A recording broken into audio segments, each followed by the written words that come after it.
From the News Channel 5 Network, this is Morning Line with Nick Barris.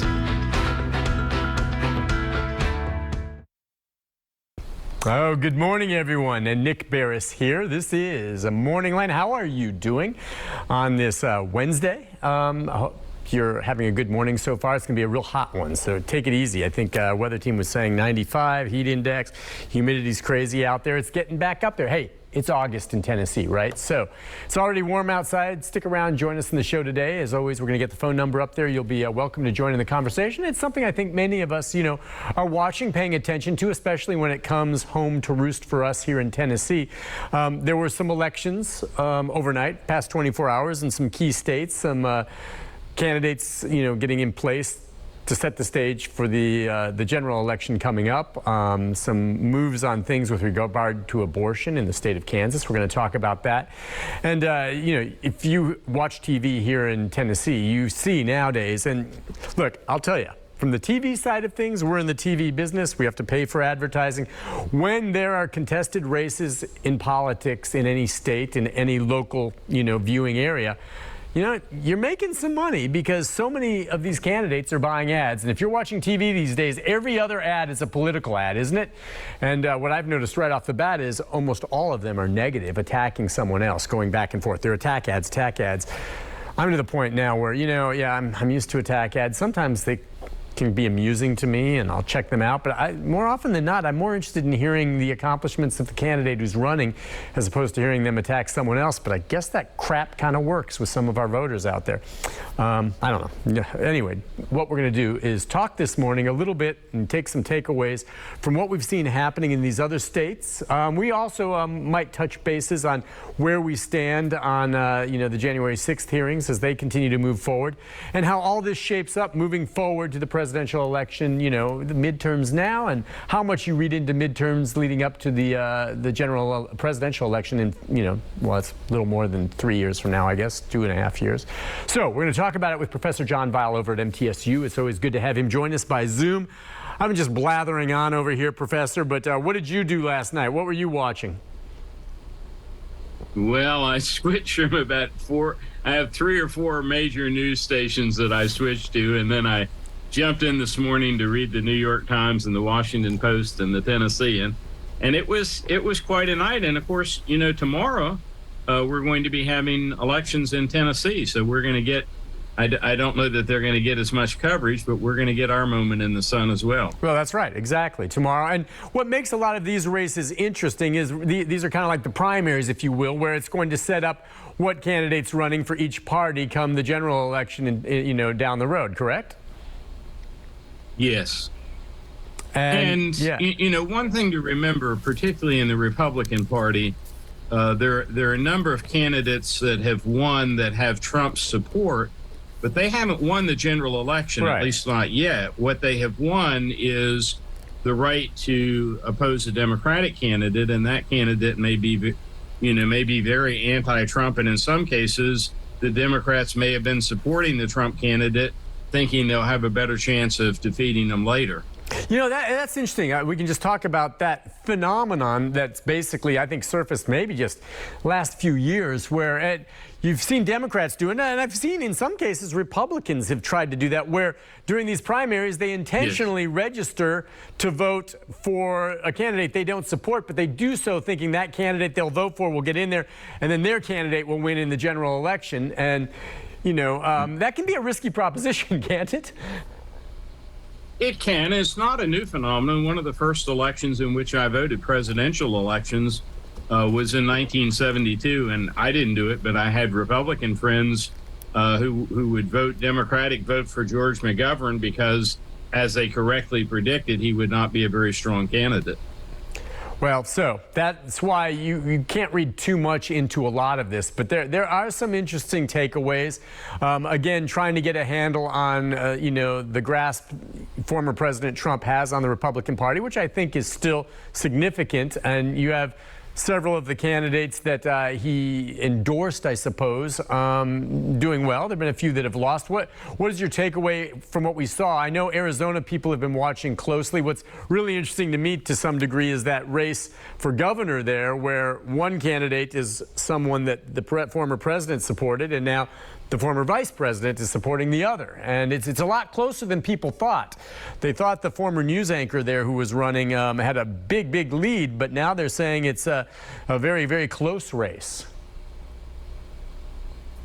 It is. And again, probably the candidates themselves are more influential than who endorsed them. Mm-hmm. But, we're in an age where we're reading tea leaves, and, both parties are very concerned about who the next nominees are going to be, so you take what measures you can get.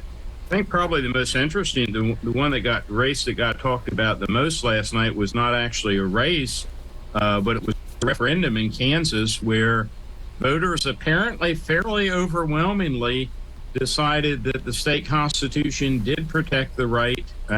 You're right, did protect the right to abortion. Now, as I understand it, the vote wasn't particularly subtle. My own view is that the American people are somewhere in the middle on this, that many of them are opposed to late-term abortion but feel very differently about abortion in early stages.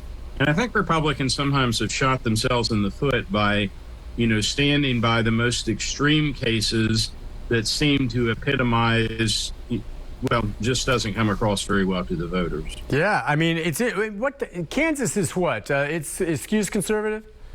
Red state. It's a red state, right? It's definitely a red state. I think it's been 1964, I believe, was the last time they cast a vote for a Democrat in a presidential election. Yeah, could be wrong about that, but it's been a long time. And I'm glad you mentioned it. I thought we'd spend some time talking about it because it is very interesting. It's Kansas, okay? Different than Tennessee, how that goes. But, I mean, we're talking, I think as I'm reading here, the turnout, 78% of the vote in already, and, 700,000 people drafted ballots, cast ballots, and as you said, pretty much overwhelmingly, saying that Kansas will maintain the constitutional right to abortion. And I've said all along that, the Supreme Court's decision here and this overturning and all this, in some ways, is a wake-up call. It's something that those who were anti-abortion have finally gotten what they want, okay? For years. How many years? I mean, obviously, for decades, that's been a rallying cry and a means of getting the voters out. And now the shoe's going to be on the other foot. And I think that that could be a signal moving into the more general elections that this is going to be a problem for the Republicans. Well, it'll vary, of course, from state to state, and often it's going to vary according to, are the people who are opposed to abortion, are they so opposed that they will not allow a 10-year-old who's been raped to have an abortion? Are they so opposed, that they wouldn't permit a morning after pill for somebody who was raped? Or do they have a more moderate stance that probably is more, better, easy to sell to the voters? Yeah, but so what do you think the takeaway should be from that in Kansas, though? Being a red state, and there's other states that are going to be looking to have the Constitution changed or have that in place. Of course, we know that's already the case here in Tennessee. What do you think the takeaway is then from that? Well, I mean, it's easy to misinterpret what the Supreme Court said. Basically, the Supreme Court said, we're not going to decide this on the basis of the national Constitution. Each state is going to decide for itself. Mm-hmm. And, some have said that this is a little bit like the dog that chases the car and, finally catches it and isn't sure what to do afterward. Yeah. There are a lot of issues like this that almost are better as issues when you're on the outside than when you're on the inside. Let's take a quick phone call before we take our first break from Ed. Ed, good morning. Hi, Ed.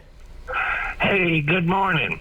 Hey, I'm the 75-year-old Ed that called in, and Vanderbilt professor Tiffany Ruby Patterson said I like him.